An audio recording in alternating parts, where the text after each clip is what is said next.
João, já conheceste aqui o espaço, está na altura de tomar um cafezinho, não é? Vamos lá. João, temos 3 cafés, todos com intensidades diferentes. Temos o Intense, que é o menos forte do que temos aqui. Temos o Ristretto, que está ali no intermédio, e o Extreme, que é o mais forte. Então, qual é que é esse? Vamos ao Extreme. Extreme, de manhãzinha, né? Vamos lá então. Isso.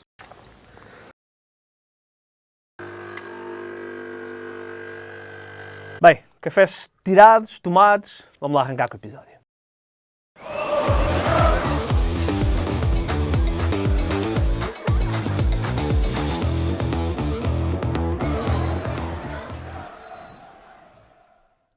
Ora, vamos lá então.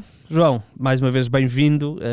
Espero que tenhas gostado aqui do nosso momento teatral. Agradecer também à Beira de Ouro. Nós temos dito, e agora se calhar é melhor explicar, porque pode ser um bocadinho confuso. Nós temos na nossa descrição do episódio temos um link. O link serve como promo code para terem um desconto em encomendas online da Beira de Ouro, o café, que muito bom. Eu ainda não tinha provado aqui o Intenso, o Extreme. Estou Estás fã também? Estou fã. Eu gosto do meu café ali médio, não muito intenso, mas hoje precisava e a partir de agora Dormiste mal? vou a laranja. Sim. Mudou a hora nos Estados Unidos. E então os Lakers passaram a jogar à 1h30. Mas cá estamos fortíssimos, depois de um fim de semana intenso, um fim de semana polémico. Foi um fim de semana bastante polémico e, portanto, vamos olhar aí para algumas coisas. Nós, na semana passada, porque o Futebol Clube do Porto jogava na segunda-feira, acabámos por não falar. Esta semana, o Sporting joga na terça, joga já amanhã, portanto, e também já jogou na sexta, portanto, já passou aqui algum tempo. E tivemos um clássico, não podemos não falar aliás, tivemos 2. Porque o Benfica jogar em Guimarães também é um clássico. Vamos começar com estes, ou vamos falar destes dois clássicos, depois se tivermos tempo ainda vamos lhe dar um toquezinho no Sporting, mas se calhar temos que começar pelo jogo de ontem. Foi se calhar o jogo da jornada em termos de qualidade, em termos de intensidade. Vimos um Porto que se calhar já não víamos, Luís, desde os tempos de Conceição. Já vamos falar da questão do futebol, mas aquela intensidade no banco, todas as decisões, todos os lançamentos parece que estão ali a decidir a vida. Vimos isso, já não víamos muito no último ano, então não vimos mesmo. Porém, vimos pela primeira vez uma equipa, se calhar nem o Sporting não o fez, o Benfica muito menos. Vimos uma equipa a pôr o Porto a correr, vimos uma equipa a ter bola. Sim. E a colocar o Porto desconfortável na partida. Sim, ontem no final do jogo, no caso creio que foi, quem foi o jogador do Porto que foi falar à Flash? Foi o Borja Sainz. E que respondeu à pergunta, não ter dúvida que foi a equipa mais difícil que o Porto apanhou. Na conferência houve uma pergunta também nesse intuito de ser a equipa mais complicada que o Porto teve. E percebendo depois também nas redes sociais quem se tenha ficado melindrado por causa do Benfica ter efetivamente tirado pontos ao Porto e o Braga não, mas efetivamente se nós temos que olhar para isto para lá do resultado, e o Benfica foi muito eficaz a anular o Porto, mas foi incapaz de ameaçar, ter bola, instalar-se, e acho que esse foi o grande mérito. Nós a semana passada tínhamos falado aqui do crescimento do Braga, e acho que agora ficou ainda mais visível esse crescimento, porque é um jogo mais mediático, era uma exigência maior. O Vicente tinha avisado, tinha falado que não ia ter medo de ir jogar a casa do líder, e não teve. Acho que aquela meia hora da segunda parte, aquela meia hora desde o início até aos 75 minutos, é de uma qualidade do Braga brutal, e eu acho que demonstra que há ali um trabalho de base que está a ser feito, que é apenas de base, mas que se o Braga se cimentar com estes processos, eu acho que pode ser um caso muito interessante de seguir no futuro, e quando digo no futuro, aponto na próxima época, de uma forma mais sustentada, mais solidificada, poder intrometer-se mais acima, se não também tiver uma entrada em falso como teve este ano. Mas efetivamente o que sobra para mim neste jogo é muito mais um mérito do Braga do que propriamente de mérito do Porto. Eu acho que o Porto surpreendido completamente surpreendido, porque a capacidade do Braga de ganhar segundas bolas imediatamente depois de perder, ter capacidade de recuperação, Gorbi num grande nível, acho que deixou a nu algumas fragilidades do Porto, que, enfim, eu acho que não é o Porto mais fulgurante. Claro que os adversários também já começam a perceber. E tem um grau de dificuldade maior, não é? Estes últimos adversários. É verdade. Fica, Braga, Moreirense. Nottingham. Nottingham. Sim, são equipas um bocadinho mais exigentes. Mas desaguando no que realmente interessa para a questão de um Porto posto à prova, é que, tal como em Moreira de Cónegos, o Porto volta a ganhar. E, portanto, em jogos de menor fulgor, em jogos de maior aperto, o Porto consegue, de formas distintas, em 2 jogos claramente distintos, o Porto consegue ganhar os 2. E, portanto, isso é um elixir excelente para a equipa de Farioli, porque continua imaculada. Numa altura de crescimento dos adversários, o Porto continua a fazer o seu papel e, portanto, mesmo que haja aqui aspectos a debater, e vamos falar sobre isso de certeza, mas é um Porto que continua a fazer o seu papel. E neste aspecto, normalmente as equipas, quando estão num momento um bocadinho mais potencial para duvidarem de si próprio, acabam por aqui ou acolá perder pontos, e o Porto não os está a perder, e por isso está a fazer muito bem o seu papel. João, nós aqui de volta e meia falamos de, entre aspas, a obsessão que Farioli tem com o Pablo Rosário. E eu, quando vi, aliás, eu lembro-me, por exemplo, no jogo contra o Benfica, quando ele coloca o Pablo Rosário em vez do Mora, e não se compreendeu naquele jogo específico. Neste jogo eu vejo entrar o Pablo Rosário e penso, ok, o Porto vai dar aqui um passo atrás, se calhar para fazer face a esta meia hora que o Braga estava a ter, no sentido de, ok, vamos não perder aqui o jogo. O que é certo é que quando entrou o Pablo Rosário, fez ali quase um terceiro central, atraiu o Braga muito para a frente e começámos a ver muito espaço nas costas do Braga, do meio campo do Braga. O William Gomes teve situação e Borja Sainz teve a situação que depois decidiu o jogo. Eu sou muito fã, estou a ficar muito fã de Farioli. Também teve aquele remate ao lado. Exatamente, Denis Gul. Eu estou a ficar muito fã de Farioli, e esta leitura de jogo que ele teve ontem foi, assumindo que foi leitura de jogo e que não foi ao calhas, foi brilhante, porque realmente atraiu o Braga completamente para a frente. Eu acho que o Braga foi demasiado ambicioso, e o Porto teve ali 2, 3 situações, uma delas concluiu e fechou o jogo. Sim, antes de mais, obrigado pela oportunidade, é um prazer estar aqui convosco. Olhando para aquilo que foi o jogo, primeiramente tenho que sublinhar aquilo que o Luís disse.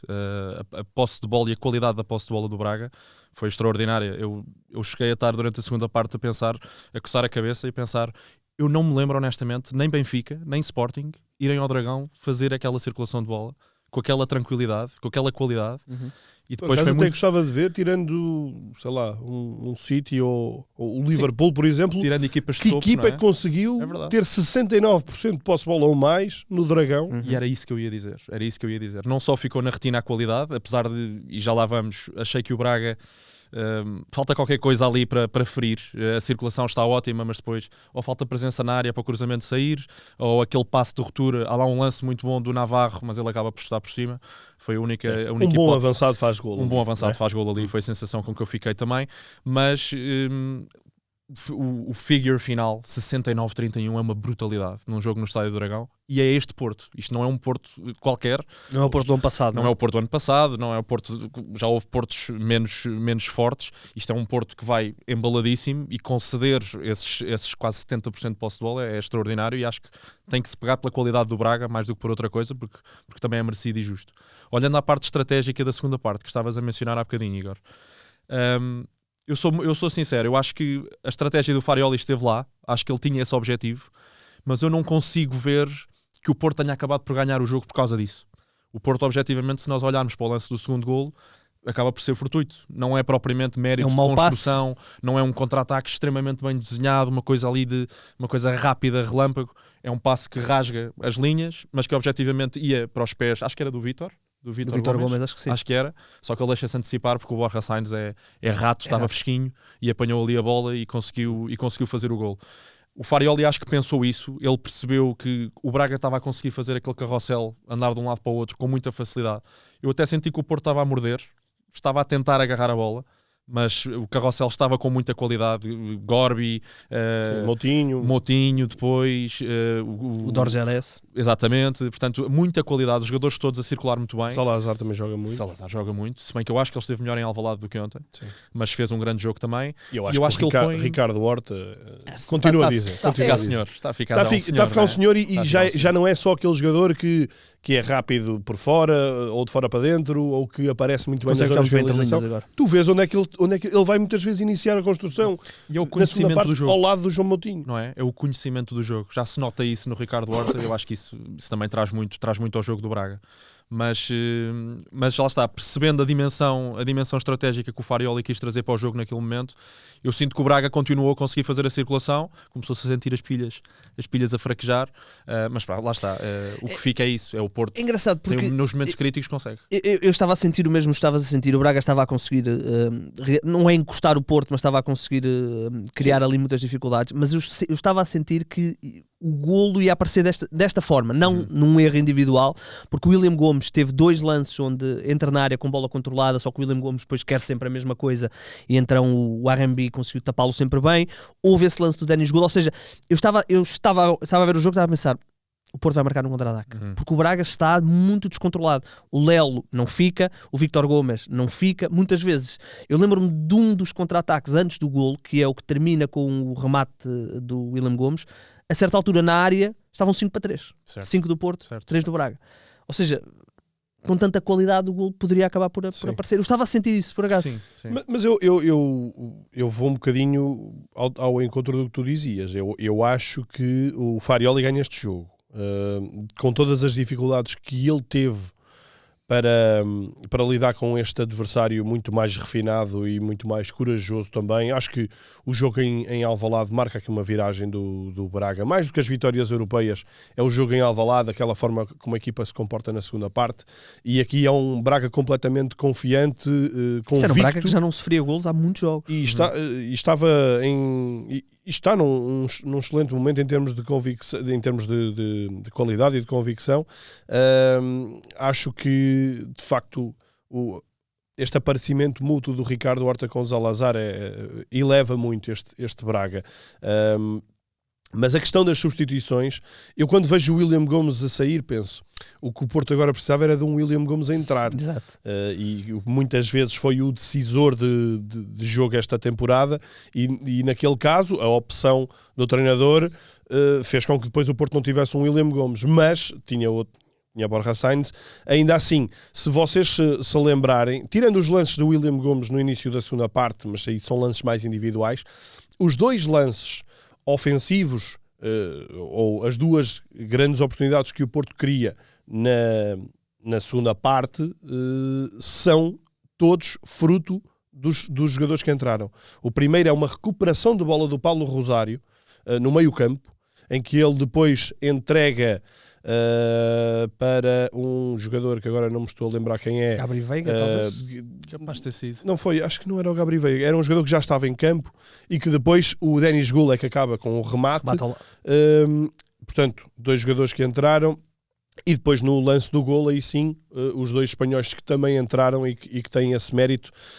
O Borja Sainz é este jogador, é este tipo de jogador, não é? No Championship era isto. Esta antecipação que ele tem, este repentismo, e que depois tem uma grande capacidade de finalização.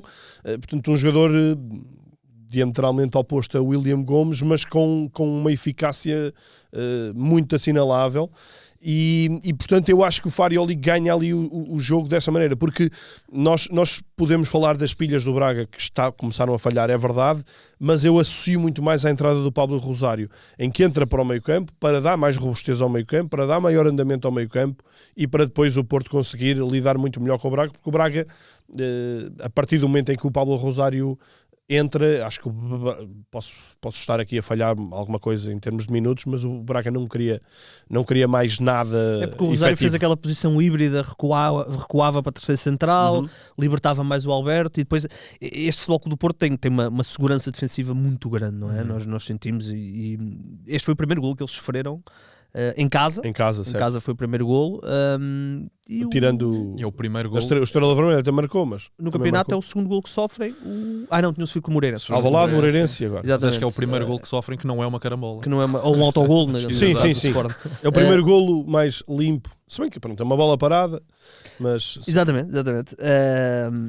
Já agora, acharam que era falta? Não, honestamente...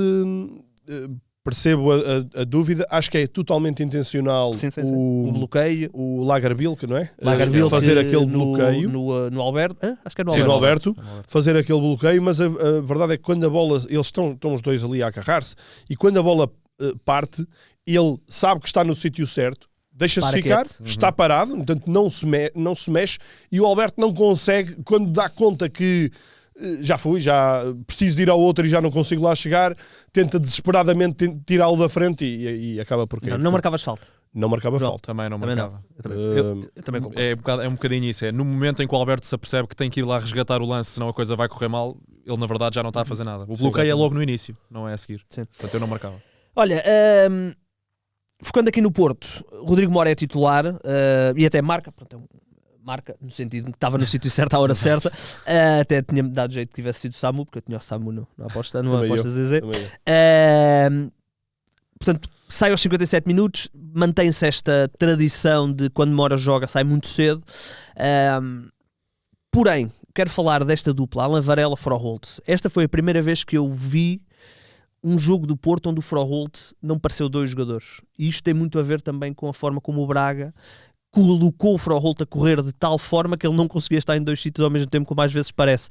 Alan Varela acaba por fazer um grande jogo nesse sentido, de não ter um super Froholt ao lado, mas este meio campo do Porto continua muito sólido, mesmo quando o Froholt não consegue apanhar todo aquele espaço que costuma fazer. Sem dúvida. Eu acho que eles, pela primeira vez, a equipa do Porto e aquela dupla foi confrontada com um tipo de futebol diferente, que lhes trouxe exigências diferentes, mas é uma dupla muito sólida, tal como, e se falarmos também da defesa do Porto, também a defesa do Porto atrás. Portanto, ali o eixo central do Porto é muito físico, muito forte, muito coordenado, correm todos imenso, e isso depois vai levar aqui a uma dimensão diferente da época, da temporada, que isso é uma coisa que me impressiona muito a ver o Porto, mas que também me deixa a pensar até que ponto é que este andamento vai ser possível para o resto da temporada. Olhando para o Varela e para o Froholt, é um bocadinho aquilo que disseste. O Braga fez a bola correr, foi mais difícil para os dois. Pareceu-me que o Varela se aguentou melhor ontem do que o Froholt. Há uma estatística importante, olhando também um bocadinho a isso outra vez. O Froholt, salvo erro, é o terceiro jogador da Europa com mais quilómetros percorridos. E acho que isso também fala por si, pela capacidade física dele, pelo andamento que ele tem, mas também acredito que em algum momento isso possa se vir a revelar no rendimento dele. Agora, sem dúvida que o Porto não é por ali que terá problemas. Esta dupla é muito, muito sólida e vai sempre trazer garantias nos jogos. Luís, que te pareceu Mora e este contexto de meio campo? A questão Froholt, eu sinceramente acho que o Farioli deve ter atenção a geri-lo, porque há vários jogadores com características muito específicas, mas eu diria que para esta forma de atuar do Porto, o jogador mais difícil de ser substituído é o Froholt. Não estou a dizer que é o melhor jogador, estou a dizer que é o jogador mais difícil de ser substituído. Quando olho para o banco, para o plantel, não vejo ali alguém que tenha as características que se possam aproximar do Froholt. Por isso acho que deve ser um jogador para ser gerido com cuidados. Mas o gerir com cuidados não significa tem que ir para o banco, tem que descansar, tem que não jogar nos jogos da taça. Não é isso. É mesmo a gestão feita ao próprio Froholt. O Froholt é um jogador que, e o Braga explorou isso muito bem, o Braga com superioridade, com 3-2 naqueles mini espaços no campo, conseguia sempre circular a bola, e o Froholt não para. Pois não. O Froholt tem que parar, tem que ser um jogador que, não posso ir a todas, tenho que recuar, tenho que estabelecer momentos certos de pressão, e essa parte falta-lhe. Ou seja, ele sendo um jogador ainda muito, entre aspas, selvagem, na forma como corre, é aquela questão de correr muito ou correr bem. E eu acho que o Fraolta ainda corre muito, mas precisa de conseguir correr melhor. São os 20 aninhos. É, é isso, está muito 19, fresco, 19 quer ir a todas, e isso é ainda. ótimo. Eu acho que o Porto cavalgante, intenso, que nós temos assistido neste início de época, tem muito a influência do Fraolta. Acho que é muito por causa dele, e por isso é que eu volto a dizer, sem Fraolta o Porto não conseguia ter esta identidade tão vincada. Mas, por outro lado, é um jogador que tem na mesma de ser trabalhado. A questão Mora, eu acho que o Mora está, como nós falávamos no início da época, está num contexto, para mim, acho que é muito mais propício ao Mora, embora exponha muita da sua fragilidade, a sua imaturidade às vezes, mas é um jogador que nesta altura vai variando entre a titularidade e o banco. Entrou muito bem em Moreira de Cónegos e é alguém repentino, mas que numa equipa com um nível muito acima da época passada, é um jogador que não consegue ter o destaque, a evidência, o que também é bom para ele. É ótimo, não é? É excelente para não lhe colocar esse peso em cima, e ao mesmo tempo para ele crescer num contexto de equipa competitiva que consegue ganhar jogos, consegue estar a lutar por títulos. Em relação ao Porto ainda, eu gostava de destacar alguém que enche-me totalmente as medidas, chama-se Kivior, e é um jogador completamente acima da média. Eu não quero ser injusto com ninguém, mas eu diria que arrisca a ter um impacto no Porto praticamente tão grande como teve o Éder Militão.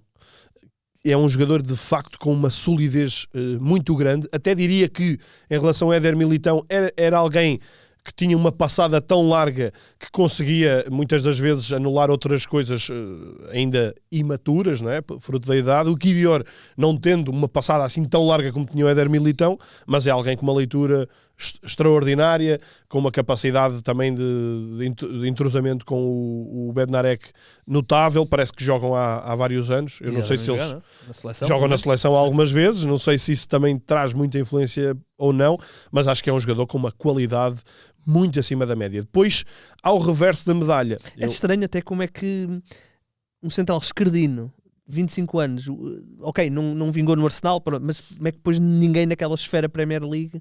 Sim, foi um ótimo negócio do Porto. Um ótimo negócio, e acho que o Porto neste ano acerta em muitos negócios, e acertando também noutro negócio. Eu olho para o que está a acontecer com o Alberto Costa e vejo algumas semelhanças com o que tínhamos vindo aqui a falar em relação ao Dedić. Começa muito bem a temporada, com uma grande pujança. A lesão quebrou-lhe um bocado, e vi ontem um Alberto Costa mais errático. Alguém participa na mesma em termos ofensivos, mas até as características do Alberto Costa podiam ontem ter sido mais bem exploradas em termos de transição. Mas eu acho que ele, o facto de ele estar a falhar defensivamente, vi ali alguns momentos em que ele não foi tão assertivo como foi no início da temporada, faz com que ele depois também se calhar se iniba, não esteja com a confiança que estava no início da temporada. Portanto, olho para Alberto Costa agora com um jogador que está numa fase de um bocadinho maior sub-rendimento. E depois vou desaguar também aqui num jogador que eu continuo a achar que, enfim, continua a não me encher as medidas, vai servindo, vai marcando golos, mas Samu ainda é um jogador que muitas das vezes complica mais do que beneficia o andamento do carrossel Porto, e sobretudo um carrossel em vertigem. Ele muitas vezes, ontem há ali 2 ou 3 momentos em que o Porto pode sair em transição, pode ser mortífero, e ele ora domina mal, ora entrega, não é um mau passe, mas é aquele passe que não é redondinho. Não metes a bola, vem um jogador de trás e tu não lhe metes a bola no espaço para ele correr e apanhar a bola, não, mete-lhe a bola muito à queima. É um jogador que falha ainda muito. Eu sinto muito isso com ele também. Há ali aqueles microsegundos no melhor domínio, no passe que vai o metro mais à esquerda, o metro mais à direita, o Samu acaba por retardar um pouco. Samu é um jogo finalizador, não é? Certo, não é verdade. Não é um jogador. Voltando só um bocadinho àquilo que o Luís estava a dizer, e acho que também é importante também termos isso em conta, porque eu tenho que ir bater na mesma tecla, que é o Braga. Nós podemos falar do Mora, podemos falar do Alberto, está melhor, está pior, ontem correu menos bem, mas muito disso também se deve ao que o Braga fez. Um jogador como o Mora, o Rodrigo Mora é um jogador que precisa de bola no pé, precisa que a equipa esteja com posse de bola para cima para organizar jogo. O Braga não deixou. Aliás, sim, e não é um exímio recuperador. Lá está. E eu repito, a estatística fala por si. Portanto, 31% de posse de bola significa que o Porto teve muito pouca bola. Portanto, isto para um jogador como o Mora é terrível. Claro, portanto, claro. É pôr o Rodrigo Mora a correr. Pressionar, não é isso. É a antítese do jogo dele. Portanto, até foi... Agora podemos se olharmos, é mais fácil se olharmos para um Alberto, eu acho que é a mesma coisa. Eu acho que tivemos ali um lote de jogadores, e os dois defesas do Porto se calhar foram as duas exceções. Tivemos ali um lote de jogadores que se viu de repente confrontado com uma coisa que ainda não tinham conhecido esta época: cheirar a bola durante 90 minutos. E que se calhar não contavam. E não contavam. É mais do que isso. A surpresa foi total. Se tu for jogar contra o Liverpool ou contra o Arsenal, tu sabes que vais cheirar a bola. Preparas-te nesse sentido, exato. Eu acho que eles até estavam... Eu acho que eles não estavam a contar é que a pressão não funcionasse tão bem, não é? Porque certo. O Braga joga assim, não é? Se calhar o Porto achou, ok, o Braga vai tentar jogar assim, mas nós somos mais esmagadores, não os vamos deixar. Portanto, foi um bocadinho por aí. E ontem, por acaso, um jogador que me tem sido as medidas nesta temporada, o Grealish, do Braga, nem fez um jogo por aí além, teve ali até ele que perde a bola, que no lance que depois dá o gol do Porto, não é que tenha perdido a bola para o gol, porque é um remate do meio da rua, mas não teve um jogo por aí além, porque ele até tem estado muito bem e dá ali uma qualidade de passe no meio campo do Braga muito interessante. E eu ia dizer que depois é engraçado estar a ver o jogo e o futebol tem esta dimensão quase filosófica, que é gira de ver, e quer dizer, quem vê futebol há muitos anos, isto é uma equipa do Carlos Vicens. Quem sabe quem é o Carlos Vicens percebe de onde é que ele vem, sabe de onde é que ele vem, e a qualidade daquela troca de bola e a forma como o Braga envolveu o Porto. Há momentos, com as devidas ressalvas, por favor, mas há momentos em que se vê, ok, isto é a escola Guardiola, é notório o que se estava ali a passar. Portanto, foi muito interessante ver isso e ver como o Porto teve que ver e desver-se para conseguir resolver. É engraçado, só para rematar aqui a questão escola Guardiola, que atualmente tu vês vários alunos dessa escola a serem muito mais aprimorados com o conceito da escola do que o próprio Guardiola. O Mourinho foi igual, não é? Faz um jogo, ao ter o Haaland, está a ser um City, eu não vou dizer perigosamente, mas estranhamente a apostar demasia no jogo direto. Certo.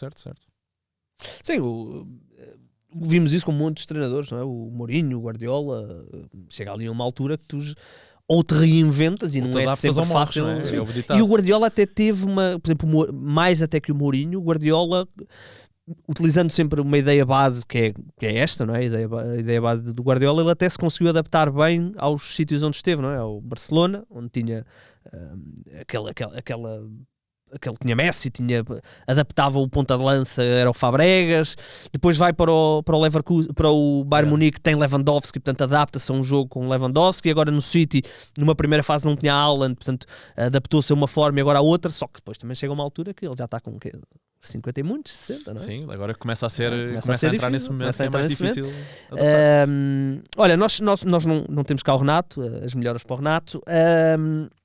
Fizemos uma pergunta nas redes sociais. Ele meteu: os ânimos já acalmaram depois desta vitória por 2-1. O que é que acham do momento atual dos Dragões? Que conclusões há a tirar? Temos aqui bastantes comentários. Aqui o Tiago Ribas: o Braga ontem ficou pior depois das substituições. Interessante ter sido o primeiro treinador a pressionar a igualdade numérica aos jogadores do Porto no submomento da construção. O Porto não conseguiu ligar uma única vez. Ornicek, Grealish e Salazar, jogadores para outros patamares. Ornicek está realmente a pegar destaque. Leonardo Andrade: momento caricato do Porto, com jogos não tão bons, sente-se uma tremideira na equipa. Aqui não sei. Uma palavra um bocadinho forte. Quando não marca cedo e a cada jogo nota-se que precisa de um plano B. Ok. Acompanha-nos no Spotify.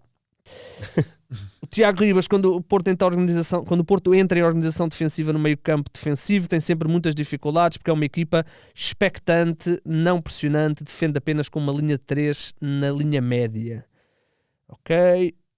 o Porto neste momento não está tão forte em relação ao início da época, é normal, vários fatores.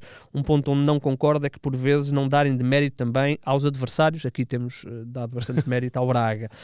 O Jacinto João, há uma quebra notória no rendimento global, as exibições menos conseguidas, que também tem a ver com os adversários. Mas, por exemplo, o Froholt é o exemplo mais gritante, contudo continuam com a estrelinha de campeão que bem precisam neste caso, é verdade. Aquele primeiro golo é uma estrelinha. É verdade, é verdade. Tipo, o golo do Moreirense contra o Moreirense é de uma equipa que tem uma crença tão grande que está realmente com aquele embalo de campeão. Vamos ver se dá campeonato ou não, mas... Pois, a parte da estrelinha, enfim, a estrelinha depende da forma como nós olhamos para aquilo, não é uma questão apenas de mérito. Não é? A estrelinha andou muito em voga na altura do Sporting do Ruben Amorim. Curiosamente há aqui uma equipa que Diogo Machado Silva que diz: muita estrelinha faz-me lembrar o Sporting de 2021. Esse registro, não é? Ainda não percebia quem é o Coates desta estrelinha, mas para já foi Dani Jogo. Ou Mora, não é? Mas eu acho que ainda não chegámos lá também. Falou-se aí intermediário, acho que ainda não chegámos lá. Acho que o que há a reter é que o Porto, e acho que isso é importante também que se tenha um bocado de consciência disso. O Porto vai ter um jogo muito difícil este fim de semana, mas depois, teoricamente, tem condições para relaxar. Atenção que o nosso campeonato é bem manhoso, mas o Porto tem muitas condições em termos de calendário. Vai a Famalicão, não é? Exatamente. A seguir agora a este jogo, o Porto vai começar a enfrentar as equipas. O Porto já foi a Barcelos, Gil Vicente está muito bem, já foi a Alvalade, já recebeu o Benfica, já recebeu o Braga. Depois de Famalicão, completa o enfrentar o top 10. Acho que é uma história. Sim, depois terá Aves, Tondela, Estrela, Alverca, Aves, Santa Clara. Assim, não é líquido que ganha os jogos todos, mas o grau de dificuldade baixa aqui outra vez um bocadinho e isso é bom para o Porto. Nós falamos aqui do microciclo do Porto, que começou, não é com o Celuriquense, é com o Nottingham Forest, onde perde pela primeira vez, e depois tem esta sequência de Moreirense, Braga, Utrecht e depois Famalicão. Portanto, para já perde na Liga Europa, mas não colocou nada em risco. E ganha 2 jogos dificílimos do nosso campeonato. E há um aspecto ainda importante, eu não sei bem quando é que é, mas daqui a 2 ou 3 jornadas há um Benfica Sporting.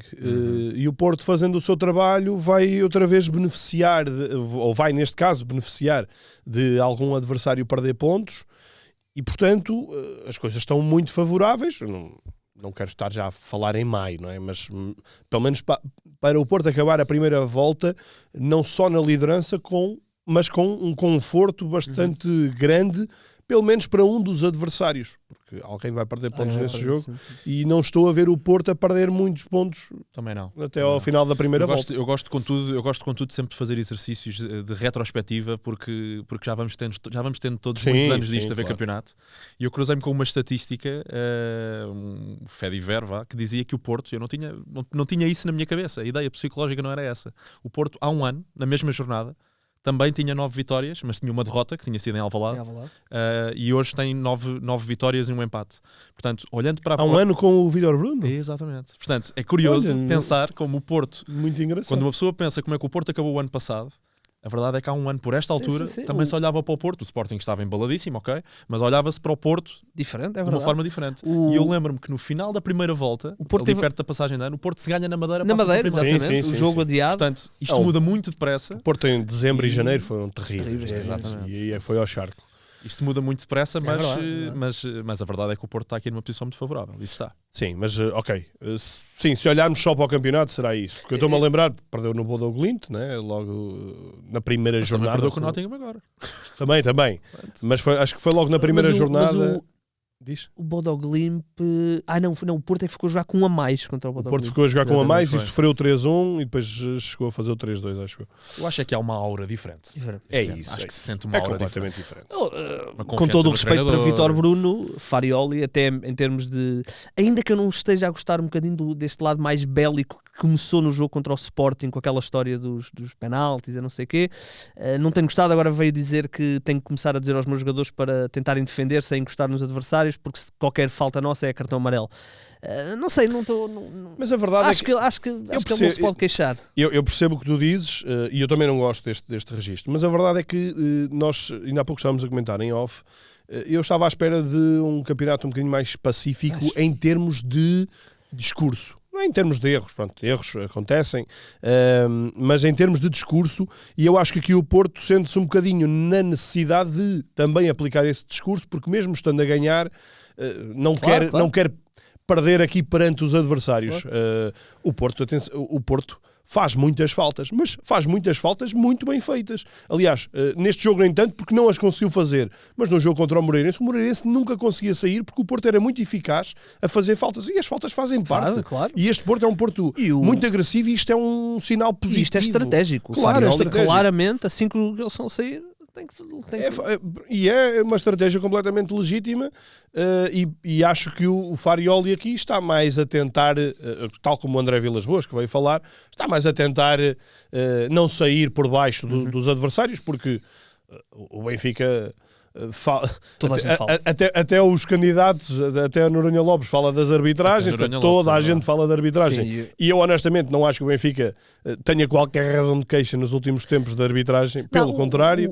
Podemos fazer a transição para o Benfica, aquilo que o Noronha Lopes fez e que lhe correu muito mal, porque é verdade que o lance do Diomande é realmente discutível, mas depois no dia a seguir foi toda a gente chapar-lhe a imagem do Sudakov a pisar a canela do jogador do Vitória. Eu acho que o Benfica, não tendo razões de queixa, porque tivemos, por exemplo, um penalti contra o Tondela na Taça Liga, pronto, que foi discutível. O Benfica vira-se para os outros. Nunca seria de chamar, não é? Ou seja, uma coisa, se fosse assinalado, ok, não há razão, podia não haver força suficiente para reverter. Para indicar que tinha sido uma má decisão. Agora, fazer o oposto, sinceramente, não entendi. Eu não gosto muito de falar de arbitragem. E nós nem somos muito de falar de arbitragem. Mas acho que há aqui uma coisa também que acho que é pertinente falar, que é, há aqui um ambiente também comunicacional que existe, porque os clubes lá está, não quer ficar para trás, não vem de agora, foi aquilo que lá está, que mencionavas, que falámos em off, esperava-se que agora com uma nova geração, uma nova vaga, que fosse um bocadinho diferente, mas a verdade é que se nós tentarmos olhar um bocadinho para além daquilo que é o discurso dos clubes, dos presidentes, dos treinadores, tudo mais, acho que há aqui um fator que também é muito importante e que merece análise, que é a falta de critério em muitos dos lances que nós vemos acontecer nos vários jogos, também não ajuda a que se encontre aqui um diapasão, ou seja, uma forma que nós olhamos e dizemos, ok, estes lances daqui em diante são todos assim, assado, frito ou cozido. Se eu olhar para este lance do Sudakov, por exemplo, nós podemos aqui puxar um bocadinho pela cabeça e é um exercício relativamente fácil de fazer. Houve 2 lances no ano passado, não sei se vocês estão recordados, nas Aves, o Diomande é expulso numa situação em que o protocolo do VAR, aquilo é assim uma coisa um bocado estranha, ele é chamado por um pisão muito semelhante a este do Sudakov, porque o VAR achava que era vermelho direto. E depois o árbitro vai ver, entende que não é vermelho direto, mas dá o segundo amarelo e expulsa o Diomande. Se eu olhar para este pisão, porque é que o VAR achava que isto era um vermelho e agora ninguém em Guimarães achou que este lance era vermelho? E depois, se eu olhar, outro exemplo bom, que é o lance do Rodrigo Mora na Madeira, que na altura também foi muito polémico. Sim. Também um pisão, uma coisa mais ostensiva. Nem árbitro, nem VAR, não expulsaram. Aqui a questão não é tanto analisarmos, ou eu dar a minha opinião, ou vocês darem a vossa sobre o que é ou deixa de ser vermelho. A questão aqui é, vamos lá estabelecer um critério, porque a sensação que fica é que não há critério. Às segundas, terças e quartas é expulsão, quintas, sextas e domingos. Tu estás a ir a um ponto muito importante, que é, nós temos que saber distinguir, quando se está a analisar a arbitragem, quer dizer, os árbitros, ou os ex-árbitros sabem perfeitamente interpretar, mas nós muitas vezes dizemos, para mim não é penalti, para mim não é vermelho, para mim não é falta. Não, nós temos que distinguir as coisas entre o que nós achamos que deve ser e o que nós interpretamos da lei para o que deve ser. Exato. E este é um... Não é dos erros. Os adeptos, enfim, gostam sempre de comentar, mas nós temos que fazer esta análise de uma forma mais fria. Eu dou um exemplo. Dou este exemplo de Guimarães. Para mim, na forma como eu acho que deve ser o futebol, nenhum deles é vermelho. Estás como eu. Na forma como eu acho que... Como eu interpreto as leis do futebol, são os dois vermelhos. Portanto, há este exemplo evidente, acho que é um exemplo muito, muito evidente de análises diferentes. É a questão de, no futebol, que eu idealizo, não exato, expulsava. Na lei... Isso depois acontece, e só uma parte muito rápido, isso depois acontece muitas vezes na Europa. Há muitas faltas que nós estamos habituadíssimos a marcarem-se cá, na Champions os árbitros bora. E depois nós achamos que nós ficamos os clubes portugueses foram prejudicados. Na lei, estes 2 lances eram para vermelho, um não foi, o outro foi. Olhando para o Benfica, sem aqui analisarmos muito a fundo, porque o Benfica joga já na quarta e portanto pode já ficar desatualizado.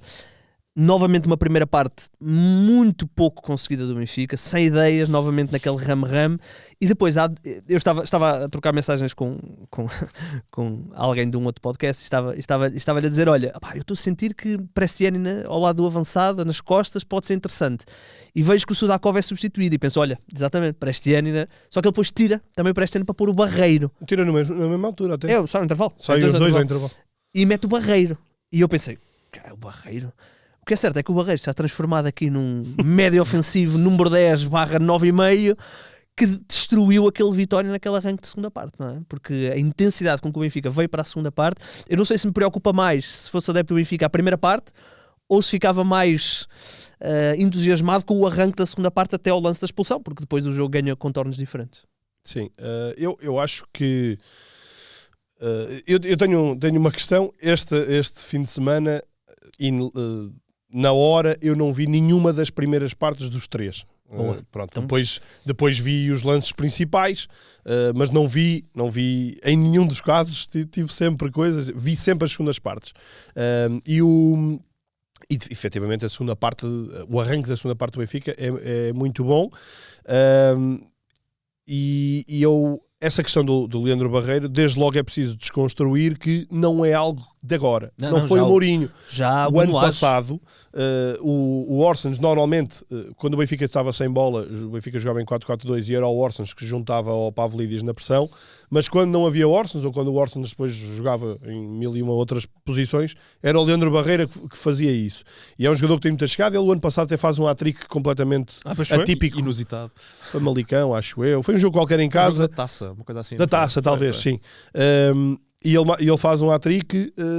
O Leandro Barreiro é um jogador difícil de interpretar, porque nós, se olharmos para o início da temporada, se não estou também em erro, o próprio jogo contra o Sporting na Supertaça é com o Leandro Barreiro a jogar estava exatamente agora a confirmar também isso. A 10.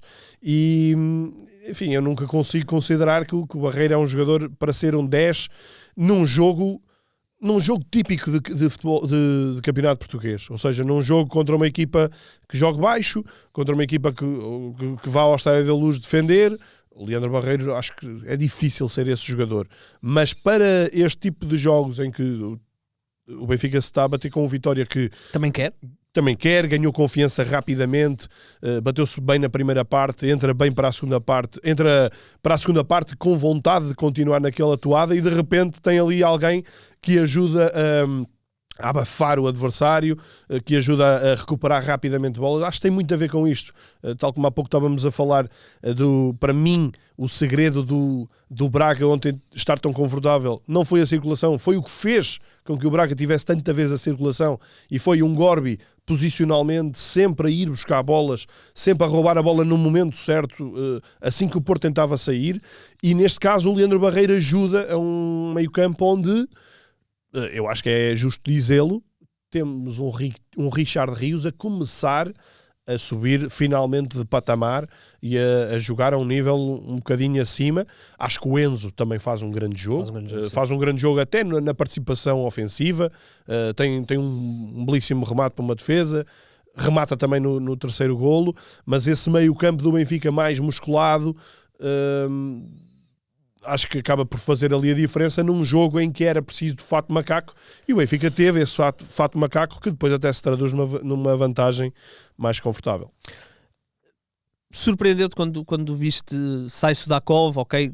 Porque, aliás, saem os dois com amarelo, não sei se deve ter pesado, se calhar o Sudakov até é um bocadinho mais alaranjado, portanto o Mourinho quis protegê-lo logo, mas surpreendeu-te entrar Barreiro e entrar tão bem o Benfica na segunda parte? Eu acho que let's talk about Sudakov. Acho que começa a ser estranho que ele não consiga impor-se, e acho que o Mourinho também viu isso. Acho que não foi só o amarelo. Como espectador, quem é que me devolve aqueles 45 minutos da primeira parte? Eu nunca mais vou reaver aqueles minutos. O jogo foi muito, muito pobre, de parte a parte. Não há dedos a apontar, parece que não havia balizas. O jogo foi pouco intenso, não teve graça nenhuma. E na segunda parte, falávamos do Barreiro. Obviamente é surpreendente, uma pessoa vê, ok, o Barreiro vai entrar para o número 10, é ali um bocadinho inesperado. Mas o que eu senti é que altamente provável que tenha havido ali discurso de treinador à séria. Porque o que eu senti foi que o Barreiro traz uma intensidade, ele não é um jogador letárgico por natureza, é um jogador com energia, com mas andamento. Não só o Barreiro, sim. Com andamento, mas eu senti todo o carrossel do Benfica a andar mais depressa. Pontapé no balde. Exatamente, acho que houve pontapé no balde. E outra aquela coisa que eu tenho mais rápida. todo sentido, que eu senti, não sei se sentiste, o Benfica passou de jogar muito mais pelo Prestiani pela esquerda e passou a jogar totalmente pelo Luca Bacchio. Eu acho que o Benfica de Mourinho vai viver muito do Luca Bacchio. Vai-se encostar muito à direita, parece-me. Especialmente quando vier o Dedic. E o Dedic não está. Portanto, eu acho que isso vai-se notar bastante. Agora, eu sentia que essa dinâmica do Benfica foi muito forte na segunda parte e isso foi pontapé no balde, como disseste bem. Porque toda a gente vai mais cedo rápido. para o balneário. Exatamente. Acho que 2 ou 3 minutos. Ele nem vê, depois houve ali umas confusões por causa do Sudakov. Ele já faz isto de tradição, mas acho que 2 ou 3 minutos acho que nunca tinha visto ele ir tão cedo. Até dava para beber um cafezinho. Portanto, se calhar quando o Sudakov podia já ter sido expulso e ele... então... Exatamente. Mas a verdade é que mérito ao Benfica. Eu acho que mantém-se um bocadinho o mistério do porquê desta letargia que às vezes o Benfica tem. Acontece muito nos jogos em casa, esta letargia, e essa desapareceu por completo na segunda parte. E a verdade é que entre a entrada forte e depois a expulsão, o jogo resolveu-se e o Benfica teve mérito nisso. E o Barreiro, a verdade é que cumpre ali bem o papel. É estranho, é fora da caixa, mas cumpre. Sim, ele tem uma chegada boa, uma intensidade boa. E queria só terminar, temos que falar, já falámos disto na semana passada, do António Silva e do Tomás Araújo. Eu acho que se dúvidas houvesse, Tomás Araújo, transição, tu não viste a primeira parte, mas uma das formas que o Benfica teve para conseguir sair um bocadinho da pressão do Vitória foi Tomás Araújo em progressão ou em passe, a cortar linhas. Fez-me lembrar muito, por exemplo, o De Basti e o Inácio no Sporting. A saída de bola do Tomás Araújo é muito superior, sobretudo em termos mentais também. E eu parece-me que está... Dá outro conforto à equipa. Dá outro conforto, marca golo, vem aí convocatória da seleção. Boa questão para Roberto Martínez. Não é? Mas acho que ele não... Como é Roberto Martínez, não vai já abdicar de António Silva. Ele é muito conservador, sim. E o Tomás Araújo, houve ali uma altura no ano passado em que o lugar ao lado do Rubem Dias não se sabia bem de quem é que o lugar era. E o Tomás Araújo estava muito bem lançado para poder ficar com o lugar, mas ele depois teve a infelicidade de entrar ali entre a lesão e a verdade direita. É isso, é que sempre que o Benfica precisava de colocar alguém à direita, era ele que corria. Sim. Mas a verdade é que o Tomás Araújo parece-me que na seleção vai correr um bocadinho atrás, mas agora no Benfica acho que começa a não haver muita margem para não o pôr, porque no futebol moderno, um central com saída, entre o conforto que dá para lidar com a pressão do adversário, entre a qualidade na bola longa, porque ele também tem essa capacidade, lá está, muito na linha do que tem os centrais do Sporting também.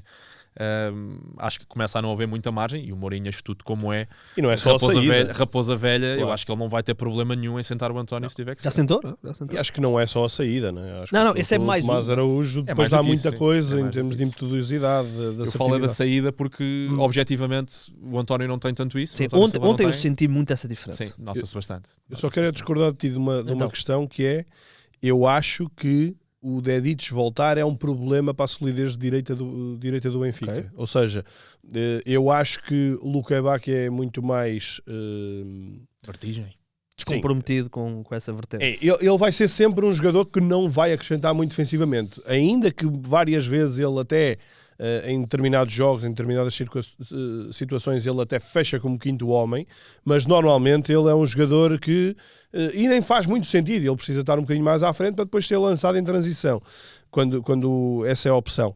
Portanto, eu acho que faz bem a Luca Bacchio ter as costas quentes, ter Ortnes atrás, mesmo que Ortnes ele vai ser sempre um bombeiro. O que é que lhe vai acontecer? A posição dele é sempre bombeiro. Esta é uma das grandes dúvidas. Há sempre. Ele vai sempre jogar. Vai sempre jogar. Sim, se calhar à direita, à esquerda, à frente. Pode ser um dos jogadores sacrificados, não é? Vamos ver. Vai ser curioso. Olhem, só muito rapidamente para irmos depois às nossas rubricas. Sporting com 2 avançados, não foi na segunda parte, mas foi pouco depois da segunda parte e marca nesse momento. É verdade que é uma bola parada.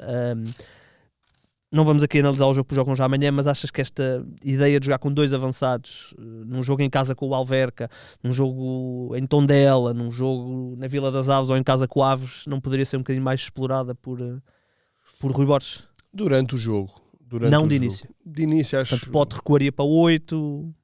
Pois, essa é a parte do Pote, de facto, e o Pote é na posição de 8 que faz aquele golaço. E... como é que estava? Vi uma frase, não sei quem é que foi, se foi o Luís Freitas Lobo, alguma coisa de tiraram metros ao pote para ele se aproximar da baliza. Portanto, tem ar de Luís Freitas Lobo. E eu acho que eu gosto, desde logo dizer, eu adoro Ioannidis. É um craque. Para mim é um craque. E eu ainda ontem estava a ver o Porto e estava a pensar... o Porto com o Ioannidis.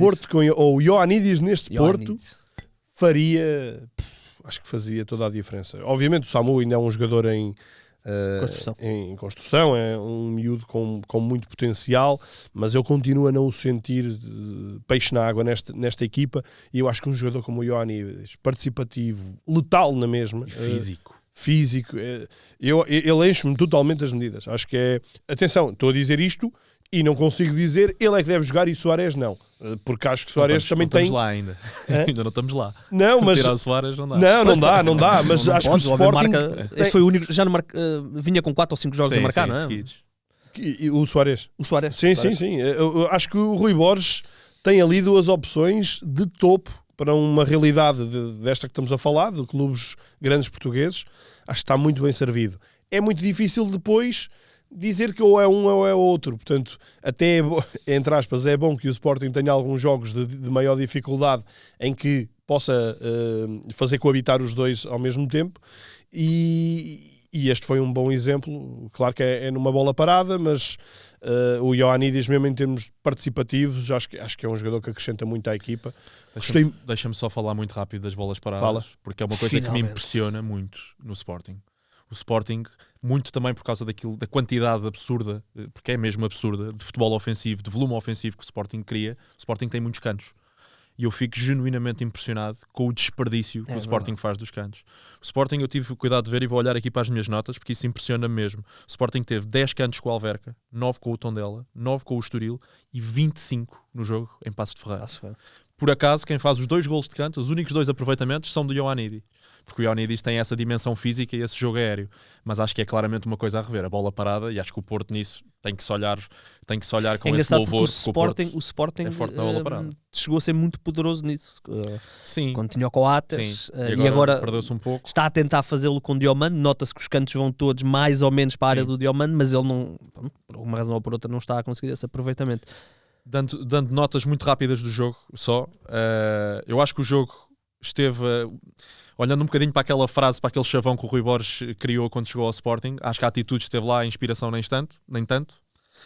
E acho que o jogo, sinceramente, esteve ali a 10, 15 minutos de entrar numa dimensão psicológica complicada para o Sporting. Já se estava a sentir o burburinho na bancada. Estavas a sentir o zum-zum pela o televisão. O Pedro estava a dizer isso. Pedro Varela estava a dizer isso. E acho que também, eu não tenho dúvidas que para aqueles jogadores que entraram em campo, o que se passou 3 dias antes, em alguma coisa tem que ter pesado. Porque os miúdos deram uma resposta incrível e ganharam por 5-1 à mesma equipa, salvo seja. Que também rodou muito, atenção. Certo, ok. Mas de repente, 60, 65 minutos, então mas nós não vamos resolver isto. Eu acho que essa dimensão psicológica ia começar a pesar e o Sporting acabou por resolver.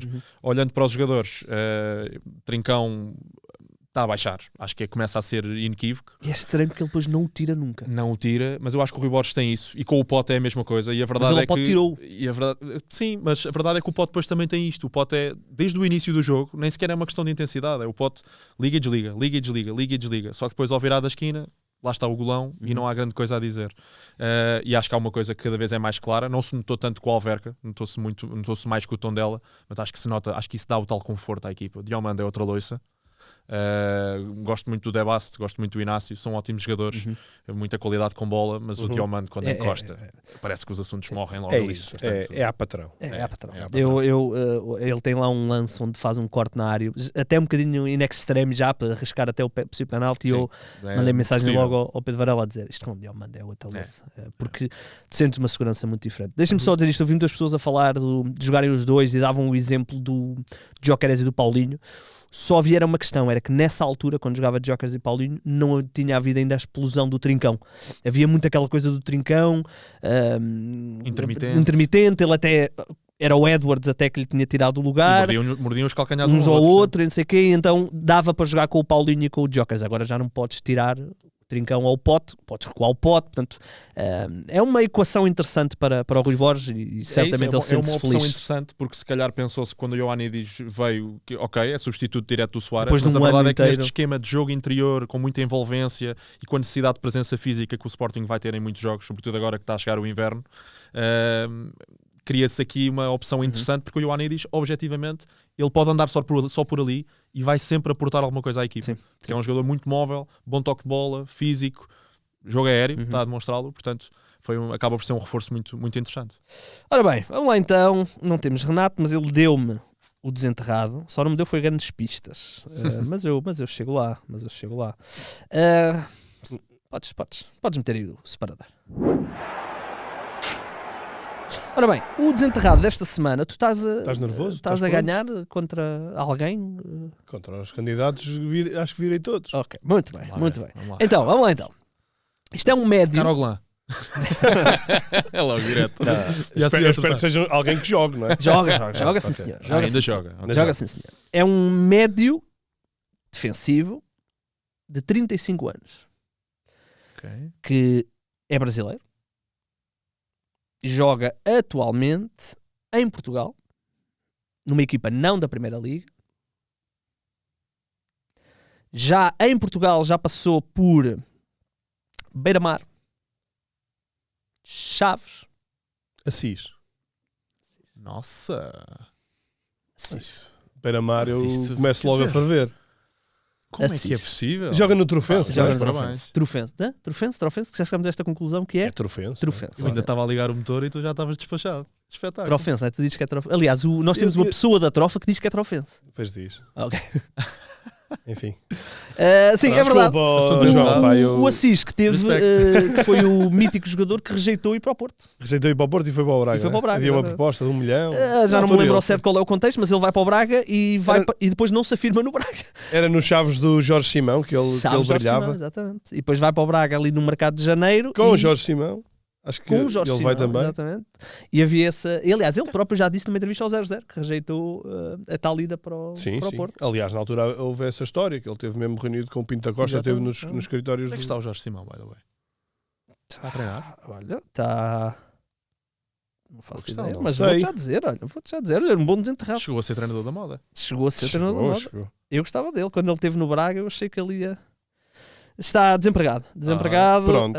Está à espera de um... Quando ele quiser, Olha, houve um despedimento agora, não houve? Quem é que despediu? Casa Pia. Casa Pia. o Casa Pia. Portanto, quem sabe. Jorge Simão, que a última vez que treinou foi já esta época, 25-26, o Olímpia Ljubljana, mas saiu ao final de 7 jogos. A vida é mesmo assim. Vamos lá então ao Isto Sim. Queres começar, Luís? Bem, se me dás essa honra, quero. Vou destacar o Bayern. E, O clube está aí a aparecer novo, não é? e Company, exatamente. Não é fácil ser Bayern e achares que estás a fazer uma época de sucesso quando estás em primeiro lugar, mas ganhar os jogos todos, ganhar de uma forma inequívoca também na Champions, no fundo passear, mas parece-me que é mais do que isso. O Company tem conseguido aqui um aproveitamento aqui com novos intervenientes, a chegada do ano passado do Olise, a chegada este ano do Luís Dias, uma pequenina renovação deste Bayern depois, não é bem depois do campeonato perdido para o Bayer Leverkusen, mas é um bocadinho em andamento. É um Bayern que vai aos poucos reestruturando-se, vão aparecendo miúdos. O Musiala já toda a gente conhece, mas ainda agora recentemente está a aparecer o Lennart Karl, que marcou já um gol na Champions, não foi? Sim, não sei se foi na Champions, mas e marcou também já na Bundesliga, se não me engano.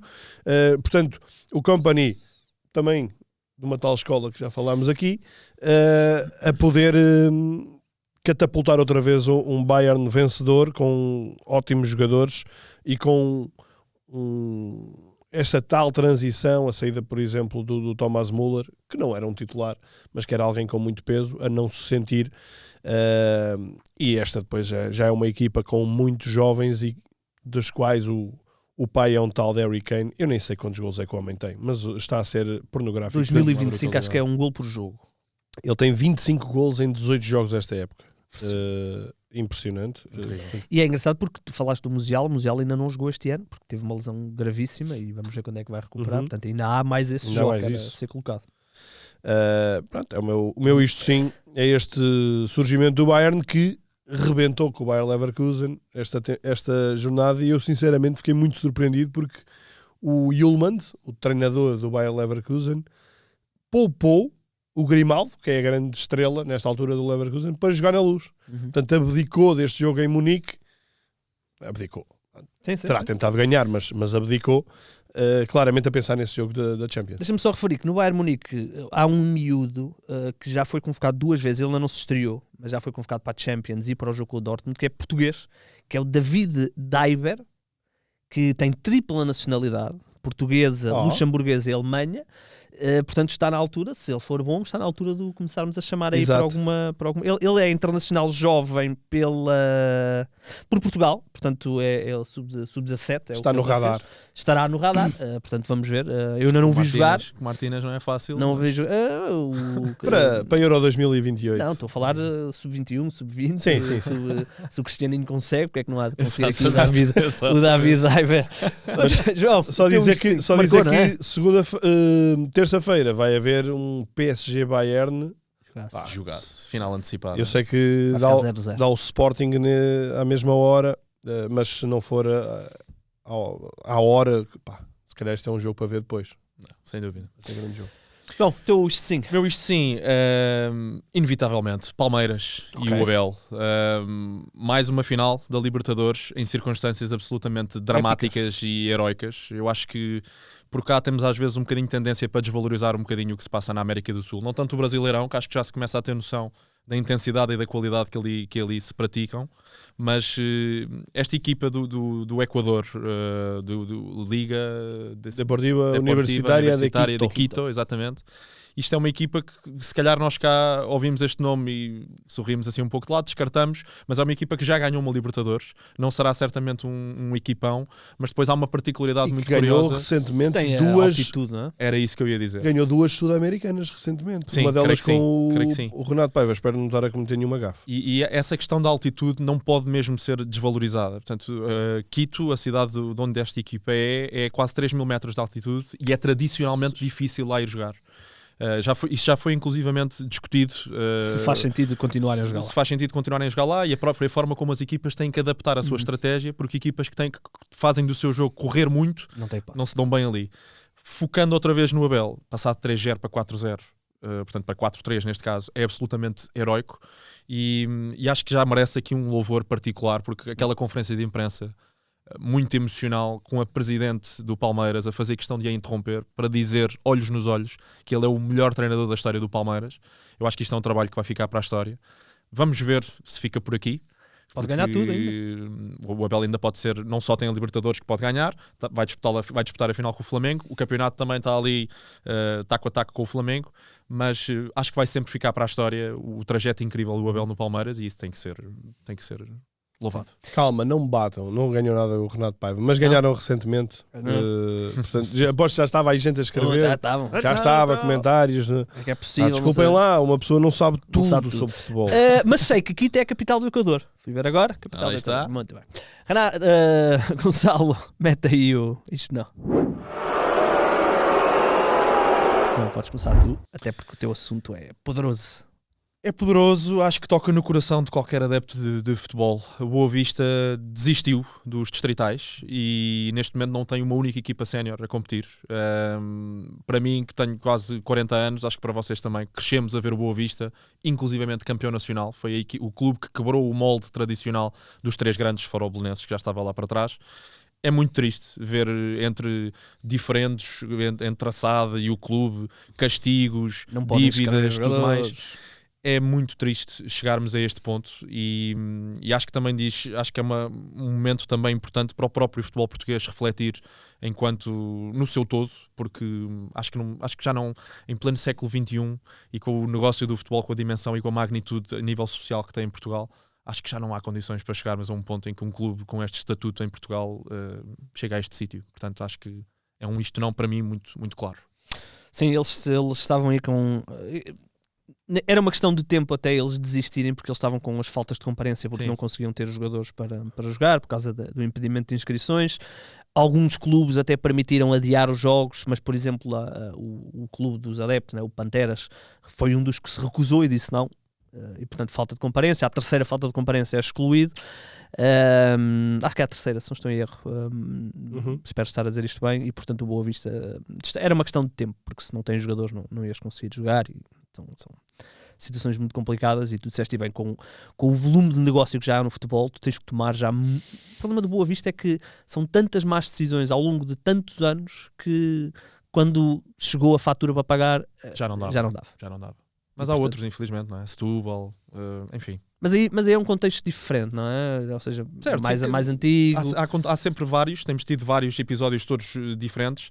Parece-me que, como adepto de futebol, começa a ser para mim impressionante que isto se continue a repetir. E lá está, em clubes que já estiveram bem, já tiveram uma oportunidade de ter um caminho tranquilo, bonito, com glória até, e estamos a falar de clubes que ganharam taças de Portugal, campeonatos, e a verdade até é que estamos porque o Boa Vista foi campeão em 2001, mas muitas pessoas depois esquecem-se que no ano a seguir, o ano em que o Sporting é campeão, é com o Boa Vista que o Sporting passa o ano a lutar pelo título. Portanto, boa Vista, presença na Champions. Boa presença não na me Champions. Esqueço daquele gol de Alexandre Golar ao Dortmund, golão de fora da área. E o Elpidio Silva chegou a ser o melhor marcador da Liga dos Campeões. 98, 99 faz o segundo lugar. Exatamente. Tem ali umas alturas muito fortes. É uma pena.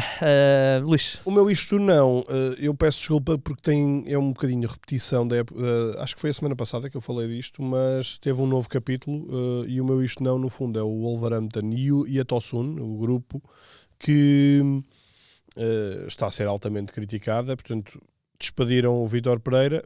Percebi que os adeptos também não estavam propriamente com o treinador, mas este planeamento todo... E quando, atenção, há aqui um pormenor que é delicioso. O Vítor Pereira tinha contrato, portanto, chega o ano passado, faz aquela recuperação que todos sabemos, é nomeado para treinador do ano até da Premier League, vai aos 5 finalistas. Bebe cervejas no pub com os adeptos. Bebe as cervejas com os adeptos. Está de graça absoluto. Para esta época, tiraram-lhe os melhores jogadores, Aït-Nouri, sobretudo Mateus Cunha, saiu o capitão, Nelson Semedo, enfim, vários nomes importantes que deixaram, o Lemina também, e não lhe deram praticamente... Deram-lhe, enfim, pôde ir buscar projetos de jogadores. Ele tinha contrato até ao final desta época. A equipa começa muito mal, perde vários jogos. O que é que a direção faz? Renova a contrata com Vítor Pereira, mais 2 anos, portanto, confiamos totalmente no treinador. O treinador consegue ali 2 empates, tem 2 ou 3 jogos em que está muito perto de conseguir muito mais e não o consegue. Agora, com um péssimo jogo na casa do Fulham, Vítor Pereira é despedido, e a minha questão é, isto claramente não tem aqui nada de projeto à inglesa, tem de projeto futebolístico, e a minha pergunta é, porque é que se tem esta sequência de ações, de atitudes, de gestões, enfim, não valem nada, não é? O que é que valeu aquela renovação? Não valeu nada. E aquela própria renovação, pelos vistos, o Vítor Pereira não vai ser indenizado até ao fim de 2028, porque aquela renovação contemplava que ele não receberia, se fosse despedido, antes do tempo. Portanto, um bocadinho fantochada este projeto. O Wolverhampton, nós acompanhámos mais de perto o crescimento do Wolverhampton, chega à Premier League também pelo Nuno Espírito Santo e até chega às competições europeias, mas parece-me que é um projeto totalmente em declínio e que está, a meu ver, parece-me muito condenado ao fracasso esta temporada e a terceira divisão. Já está muito afundado. Estes projetos também refletem um bocadinho a natureza muito, muito moody que têm os donos. Sim. Olhamos para o Nottingham e não é muito diferente. Também ali parece que o senhor acorda um dia de manhã mal disposto, decide despedir o Nuno, vem o Postecoglou, chateiam-se, despede também. Portanto, é um bocadinho, lá está, é um bocadinho moody, e esta questão, isto é um pouco fora do comum. Eu diria que agora vai embora. É dinheiro a mais. Se calhar sim. Olha, eu tinha-te dito antes de entrarmos que eu tinha a ideia de ter lido que tinha havido um clube da Premier League que tinha despedido. Não, foi do Championship, o Southampton despediu o Will Steele. Foi despedido. Já? Já foi. Okay. Porque ele foi contratado para reerguer. E esse era o treinador da moda em França. Do FM. Do FM, sim. Ok, mas pronto. Do Stade Reims, não era? Aquele que Qualquer ele assim. andou a treinar. Assim. Portanto, ele foi despedido, eu achei que era da Premier League, mas Ok. não era do Championship. Muito Muito bem, estamos conversados. João, foi um gosto ter-te Igualmente. aqui. Esperamos que tenhas gostado. Esperamos que tenhas gostado. E, muito. portanto, agora vamos ver o que é que dizem os teus avaliadores. Sabes que eu estava com algum medo, aliás, nós falámos muito sobre isto, que as avaliações pudessem ser um bocadinho alteradas, maldosas. E na primeira lembro-me que achei isso. Aliás, no início das primeiras votações comecei a achar isso, mas depois as coisas nivelaram e acho que têm sido bastante construtivas. Sim. Sim. E acima de tudo, acho que temos tido excelentes candidatos. Sem dúvida. Excelentes concorrentes aqui na nossa. Demorou nosso bastante desafio. a escolher, portanto é bom. É verdade. Queimámos aí umas pestanas de umas tardes. É verdade. Mas foi bom, olha, o João foi uma bela cartada. Sim, Sem senhor dúvida. João, Obrigado. obrigado por teres vindo. Grande abraço. Malta, nós voltaremos para a semana. Só para terminar, nós fizemos aquela pergunta na semana passada de se a malta queria um segundo episódio. Muitas participações. Esmagadoramente Sim, as pessoas querem um segundo episódio. A vertente do episódio variou um bocadinho. Há quem queira mais pedem mais rescaldos europeus. rescaldos europeus, há quem queira clubes, outro tipo de clubes que não os três grandes. Portanto, Prometemos analisar com nós carinho. ouvimos, lemos e vamos brevemente dar mais novidades, não é, Luís? É isso. É isso. Malta, voltamos para a semana. João, obrigado. E já Obrigado. sabem, todos os ataques rápidos têm um fim.